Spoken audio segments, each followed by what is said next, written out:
Por suerte eso no lo grabé. Bueno, empezamos. Bien, estamos viendo la relación del significante con el sujeto. Hoy me olvidé de traerme la silla conmigo. La relación del significante y el sujeto, ¿no? En ese video que yo les daba para que vean, un muchacho que explica, lo que plantea es que el sujeto no se puede identificar con un ser, con un individuo, para el psicoanálisis, ¿no? Estamos hablando. No se puede identificar con un individuo, ¿sí? Con una persona, no lo podemos adjudicar a una persona, sino que es una función del lenguaje, el sujeto. ¿Y eso qué quiere decir? Quiere decir que eso apunta, digamos, podríamos decir, a la singularidad del sujeto. Y la singularidad aparece, no sé si ustedes recuerdan el primer año que nosotros habíamos visto a Freud con el psicoanálisis, y Freud lo que planteaba era la existencia del inconsciente, ¿sí? Cuando hablamos del inconsciente, estamos hablando de los sueños, ¿sí? De los deseos reprimidos que muchas veces aparecen a partir del síntoma, ¿sí? De los síntomas. Cuando hablamos de los lapsus, cuando hablamos del chiste. Son manifestaciones del inconsciente, ¿sí? También podemos pensar que la sexualidad infantil queda en la amnesia infantil, ¿sí? Queda sepultada o queda en el inconsciente. Cuando con Lacan hablamos de sujeto, nos vamos a referir exclusivamente a lo que es el sujeto del inconsciente, ¿sí? Por eso no se lo puede identificar y hace una gran diferenciación, una diferencia muy amplia acá, hace una diferenciación entre el yo, ¿se acuerdan el yo de la teoría de Freud? Que nosotros habíamos visto, el yo, ese que tiene acceso, digamos, que tiene relación con la conciencia, que domina los procesos motores y sensitivos, ¿sí? Que puede realizar acciones guiado por el principio del placer, ¿sí? Si ustedes recuerdan, nosotros veíamos un texto que se llama Dos formulaciones sobre los principios del quehacer psíquico, que explicaban básicamente dos principios de funcionamiento del psiquismo humano. Y uno es el principio del placer y el otro es el principio de realidad, ¿sí? El yo, como instancia, ¿sí? Como una de las partes del aparato psíquico, es el que, como les decía, tiene acceso a la motilidad. O sea, nosotros movemos nuestro cuerpo voluntariamente a través del yo. Digamos, el yo, que es consciente, me permite eso, me permite moverme, mover el brazo, hacer gestos, cosas así, ¿sí? Mover mis piernas, correr, caminar, agarrar la comida, qué sé yo, lo que sea. Cualquier acción motriz, ¿sí? Está gobernada por el yo. El ello, ¿sí? Que es parte del aparato psíquico, no tiene acceso a la motilidad. ¿Por qué? Porque es peligroso que el ello tenga acceso a la motilidad. ¿Por qué? Porque en el ello están todas las pulsiones. Y las pulsiones desconocen el principio de realidad. ¿Cuál es el principio de realidad? Y el que voy incorporando por pertenecer a una sociedad, a una cultura. El principio de realidad hace que, si a mí me gusta una chica, no vaya a pegarle un palo o la viole, ¿sí? ¿Por qué? Porque socialmente está mal eso, está sancionado, hay reglas, ¿sí? Eso no quiere decir que no pase. Pasa, pero bueno, ciertas personas que están un poquito enfermas, ¿sí? Pero en el general, uno no va a la fuerza, si le gusta una chica, a tener relaciones de esa manera, o a violarla, ¿sí? Recurre a ciertos, se gobierna por el principio de realidad, no sé, ahí es donde aparece el yo, que dice, bueno, yo quiero esto, quiero el placer, pero ¿cómo me aseguro el placer? Y bueno, tengo que seguir más o menos las reglas de la sociedad. y no sé, le invito a tomar algo, todas las cosas que puede hacer un hombre cuando, una mujer, cuando quiere tener algo con alguien. Fíjense que socialmente estamos, la sociedad es la que marca eso. En otra época, por ejemplo, la mujer ni loca iba a encarar un tipo, y ahora puede que lo encare. ¿Están de acuerdo con esto que digo? Sí. Antes eso se veía como prohibido, en la época de Freud, por ejemplo, estaba mal que una mujer fuera tan, tan activa, y ahora no está sancionado, no está mal. ¿Sí? Pero lo mismo con cualquier otro tipo de deseo. ¿Sí? Lo mismo con cualquier otro tipo de deseo. Entonces, decía, el ello, ¿sí?, está afuera, no tiene que ver con el gobierno de las acciones. Cuando generalmente gobierna el ello, digo, aparece el ello, aparecen acciones de tipo impulsivo, entonces la persona no recuerda, pierde la conciencia de por qué hizo lo que hizo. Lo vemos en los casos, por ejemplo, de anorexia, en los casos, perdón, de anorexia, no, de bulimia, ¿sí?, en el atracón bulímico, en el momento ese en donde la persona agarra y empieza a comer y come cualquier cosa. Bueno, ese es el ello. Es como la parte no civilizada nuestra, podemos decir, ¿sí? La pulsión es la pulsión cruda. Pero Lacan, ¿sí?, va a decir, bueno, va a ser diferente a lo que plantea Freud. Lacan le da mucha importancia al lenguaje, como ya lo venimos viendo. Y va a decir que el lenguaje, ¿sí?, viene como a establecer el lugar que el niño va a tener en relación a los padres, ¿sí?, en relación a la sociedad. El niño es hablado, dice, por el lenguaje. Eso quiere decir que él lo anticipa. El lenguaje se anticipa al niño. Le anticipa un lugar, como decíamos en las clases anteriores, ¿sí? Le anticipa un lugar. Pero eso también, esa cuestión de que le anticipan un lugar, eso no quiere decir que el niño se vaya a quedar en ese lugar. Por ejemplo, el lugar que me anticiparon, me decían no, porque Fernandito va a ser bueno, es un chico bueno, qué bueno que es Fernandito.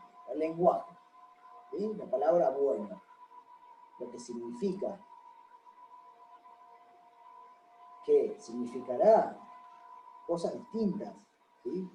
A mí me significará cosas distintas ser bueno, no sé, más o menos dentro de la moral de la época, pero digo, es una palabra que está estableciendo un lugar para mí. Ahora, si yo me quedo en eso, tengo un problema. ¿Por qué? Porque si bueno significa no reaccionar nunca, ¿sí?, o no pelearte con nadie, entonces yo, si me quedo en ese lugar, no voy a poder pelear nunca con nadie. ¿Sí? ¿Y qué pasa cuando la situación amerita que te pelees con alguien? No lo voy a poder hacer. ¿Sí? Entonces, el lenguaje nos puede, nos asigna un lugar en nuestra familia, digamos, en los dichos de nuestra familia, en lo que imaginan, en lo que piensan de nosotros, el lugar, pero después la persona tiene que salir, tiene que aceptar caer en ese lugar, pero después poder salir de ese lugar. Muy importante, ¿sí? Todo eso tiene que ver con lo que nosotros vemos como lugares, yo lo nombraba en la clase anterior y en estas clases, como los lugares, ¿sí?, que le asignan, o el lugar que viene a ocupar el niño en la familia. Que es algo de lo que plantea, algo que nos plantea Lacan en este texto de 2 notas sobre un niño.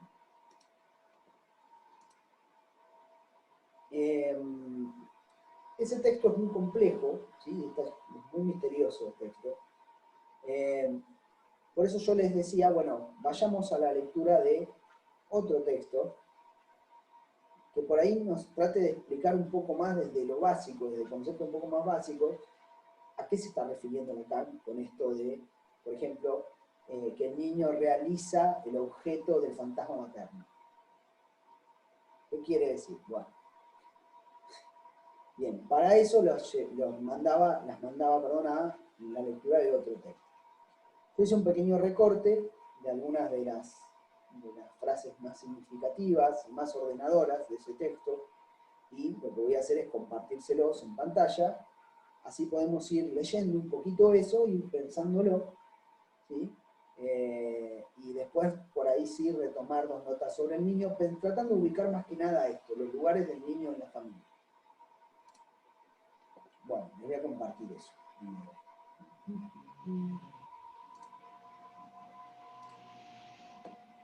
Bien, ahí está.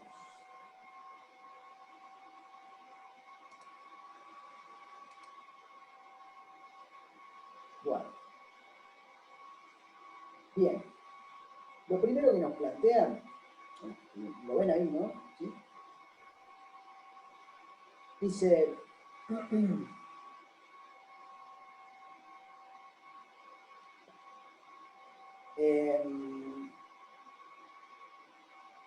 hablando del niño, ¿no? Dice, hay una responsabilidad y una implicación que está adquiriendo.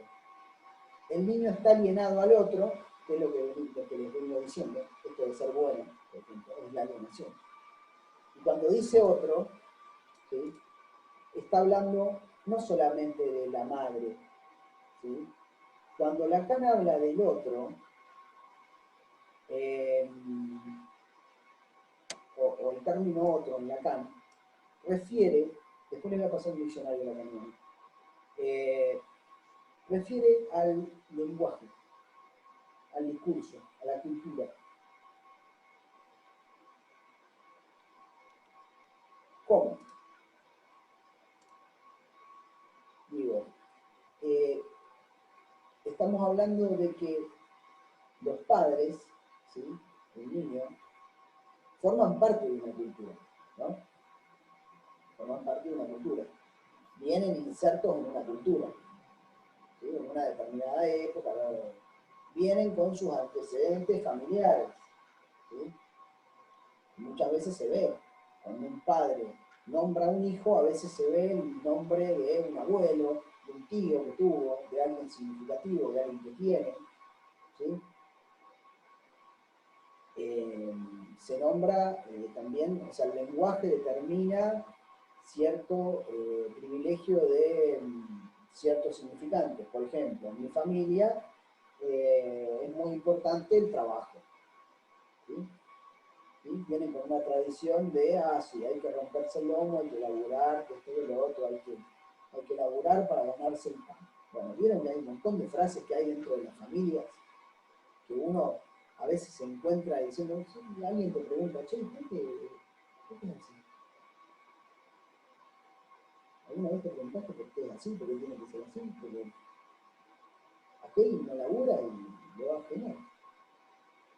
O aquel no labura y disfruta un montón la vida, ¿viste? Y vos te la pasás laburando. ¿Se dan cuenta? O sea, ese es el lenguaje, ¿no? Cómo nos determina un lugar a veces el lenguaje. Nos determina un lugar que a veces no es ventajoso, no está bueno. ¿Sí? Bueno, lo mismo, piensen que esto puede pasar, nos pasa ahora a nosotros por ahí de grandes. Imagínense, bueno, grande digo, nos pasa de adultos, de adolescentes, de ahí, entre medio. Imagínense un niño.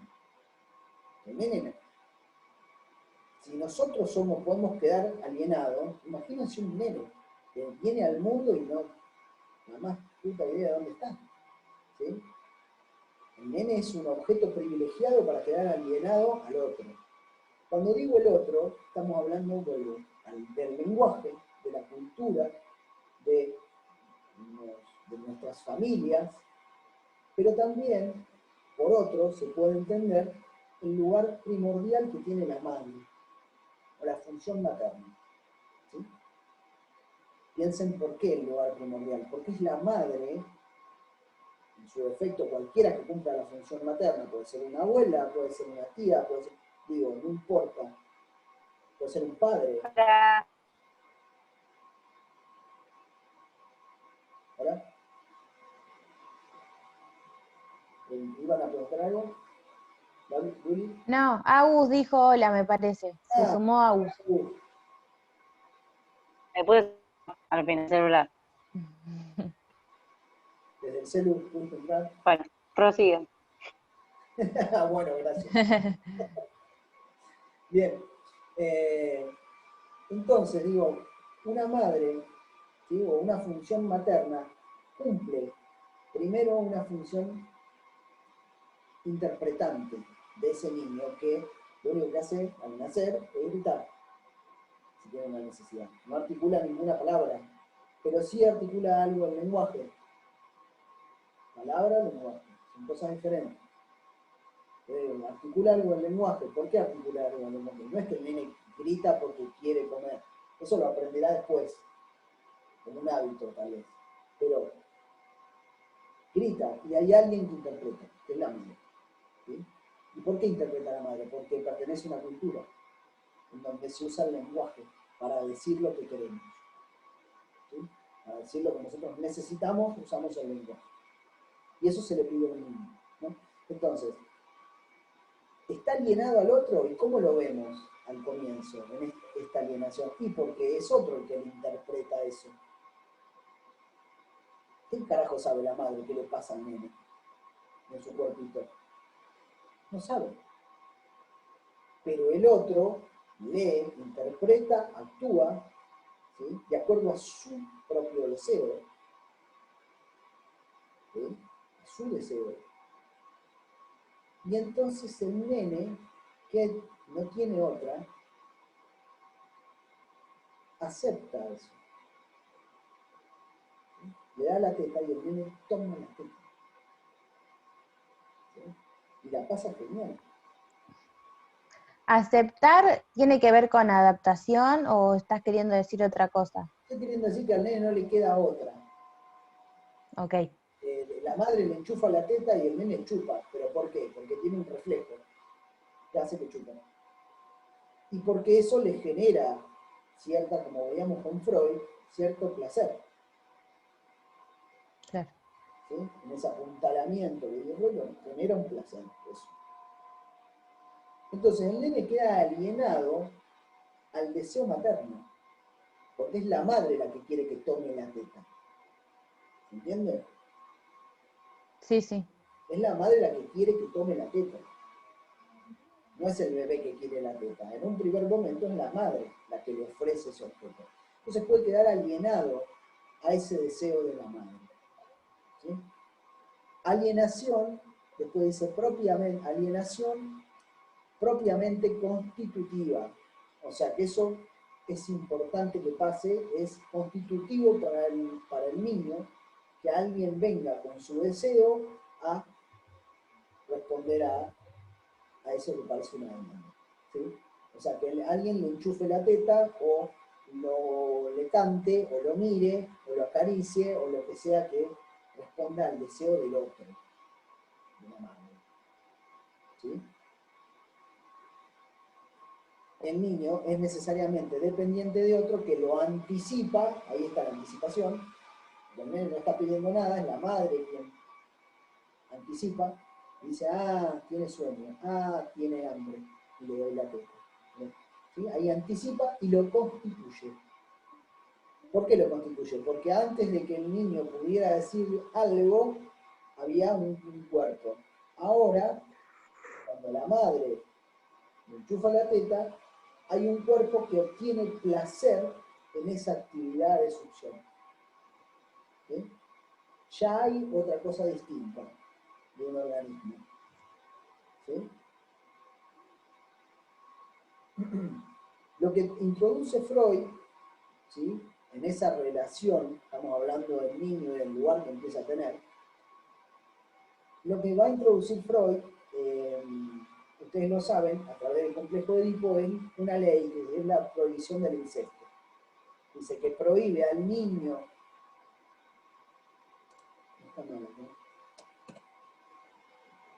prohíbe el niño, no, está bien, a la madre, prohíbe el niño a la madre, ¿sí? Y la madre al niño. ¿Se entiende la prohibición del incesto?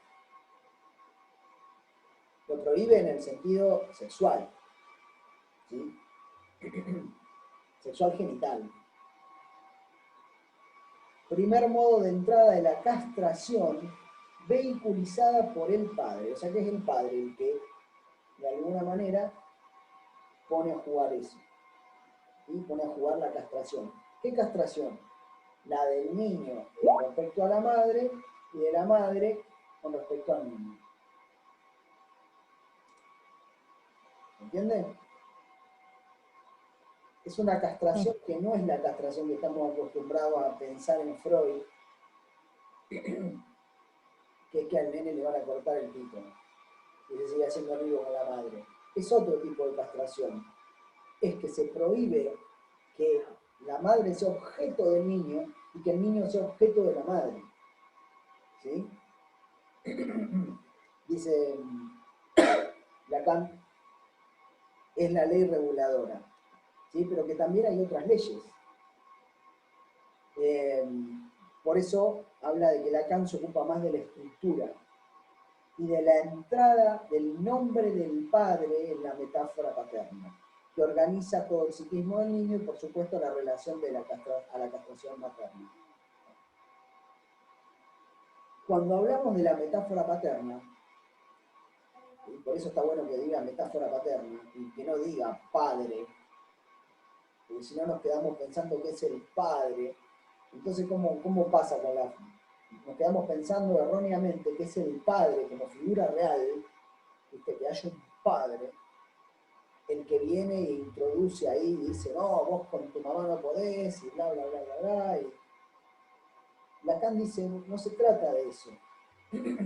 Se trata de algo que se llama metáfora paterna. Está bueno que diga metáfora, porque es una operación de lenguaje la metáfora. ¿Y qué quiere decir eso? Quiere decir que una madre soltera con su hijo puede introducir la metáfora paterna. ¿Por qué? Porque es una castración, ¿sí? Que tiene que ver con el deseo de la madre. Y que es un deseo que, si está la metáfora paterna en juego, en esa madre, y se jugó la metáfora paterna en esa madre, piensa que es una madre que viene de su propia familia, ¿viste? Que viene de un Edipo la madre también. ¿Bien? Entonces, si se jugó la metáfora paterna, ahí, ¿qué es lo que sucede? La madre va a desear otra cosa, además del niño.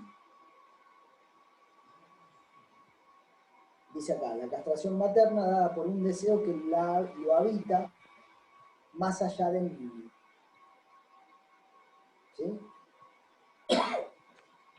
A ver, lo que estoy diciendo acá es que, así como hablamos de que el lenguaje antecede, anticipa al niño, no es la madre la que anticipa al niño, es el lenguaje. Que bueno, la madre utiliza el lenguaje, ¿no? Acá también, la metáfora paterna es una cuestión del lenguaje. ¿Sí? El lenguaje, cuando digo lenguaje, estoy hablando de la cultura, ¿sí? Humana. Perdón, ¿Sí? este Word que vos estás mostrando, ¿lo subiste al campus? No, Ah, bueno, es un nada, yo lo estaba texto, buscando pensando que estaba... Sí, sí. ¿viste el texto que nosotros, ¿Cómo? viste el texto que yo les dejé en el campus, les di un link? Sí, Ese link lo lleva a sí. lo que es la revista digital que tiene este texto. Yo lo que hice fue un recorte de ese texto, de algunos de los párrafos que me parecen más... Ah, bueno, bueno. Perdón, pero esa introducción no la escuchaste vos porque llegaste después. Perdón. Claro, sí. Bueno, no importa. Yo les Después mando... lo miro en el video grabado. Bueno, igual se los mando al doctor. Entonces, les decía, es la cultura, ¿sí? Cuando hablamos del lenguaje, si algo caracteriza al ser humano, es que es un hablante ser, dice Lacan, ¿sí? Que está atravesado por el lenguaje, cualquier ser humano, que, salvo los niños ferales, después cualquier ser humano está atravesado por el lenguaje. ¿Y qué significa eso? Está atravesado por una estructura, ¿sí? Y esa estructura contiene, ¿sí? esta posibilidad de la metáfora paterna, ¿sí? Que ordena eso, que quiere decir que no es necesario que esté el padre real ahí presente, sino que en la madre, esté presente esta metáfora paterna. ¿Qué quiere decir? Quiere decir esa interdicción, de que vos no te podés apropiar de tu hijo, ¿sí? De que vas a desear más allá de tu hijo, vas a desear otra cosa además de tu hijo, ¿sí? ¿Entienden eso que digo? Esa es la metáfora paterna. La metáfora paterna establece eso, que la madre desea otra cosa más allá del niño. Esa es la prohibición del incesto. Haya un padre o no presente real. No importa eso. Importa que funcione en la madre la metáfora paterna. Y eso es la ley, digamos, simbólica, y la castración. Es la castración. A eso se refiere Lacan cuando habla de la castración. No es al mito del Edipo, de que viene la madre o el padre y le dicen te vamos a cortar el pito, no. Tiene que ver con ese tipo de castración, ¿no? Con que el niño no puede apropiarse de la madre ni la madre del niño. Cosa que nosotros vemos que sucede. Y más pensando cuál es la situación real de advenimiento al mundo, o sea, de nacimiento de un niño con una discapacidad. ¿Por qué? Porque muchas veces un niño con discapacidad, un sujeto con discapacidad, saltemos la palabra sujeto, requiere de mayor atención de parte de su madre o de sus padres. Y muchas veces puede producirse dos cosas, porque esos padres se sientan inhabilitados, ¿sí? Desde el punto de vista de su deseo para saber qué quiere ese niño, y se lo tiren, como veíamos, estamos viendo en el TAIL, ¿no? Se lo tiren a la responsabilidad al docente de educación especial, al médico, no sé, a cualquier profesional, o puede pasar por lo contrario, que al contrario, se apropien de ese niño y digan, no, pobrecito, necesitamos cuidarlo todo el tiempo y satisfacer todas sus necesidades, y ahí se arma una cosa, ¿sí? Pegoteo, ¿sí? En donde la función materna, no digo la madre, la función materna no corta nunca, y el pibe queda alienado, ¿sí? ¿Se entiende? Queda hablado por los otros. ¿Entiendes esa parte?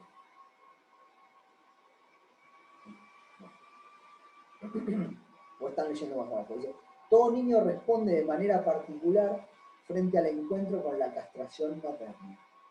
O sea, cuando se produce esto de la metáfora paterna y se da cuenta de que la madre desea algo más allá de él, todo niño responde de forma particular. O sea, cada niño dice, el niño se puede preguntar, ¿qué quiere mi madre? ¿No soy yo todo para ella? ¿Hacia dónde mira ella? ¿Cuáles son sus objetos de deseo? Preguntas particulares. ¿Sí? Cada niño puede preguntarse de la manera que quiera ante eso. Es porque hay algo más allá del niño, para la madre, que él deja de ser su falo. Es porque opera la función paterna, que es lo mismo decir una metáfora paterna, es que hay un ahuecamiento del otro primordial materno. Falo, que organiza la estructura psíquica y es el reaseguro de que el deseo funcione. Esto es muy condensado y complejo. A ver, no tanto. Vamos a ver por qué. Es porque hay algo más allá del niño para la madre, un trabajo, un padre, ¿sí? ¿Entienden? Estamos yendo a algo muy básico, ¿no? Una madre tiene un niño. Sí, está bien, lo cuida, lo amamanta, pero eso lleva un tiempito y después la madre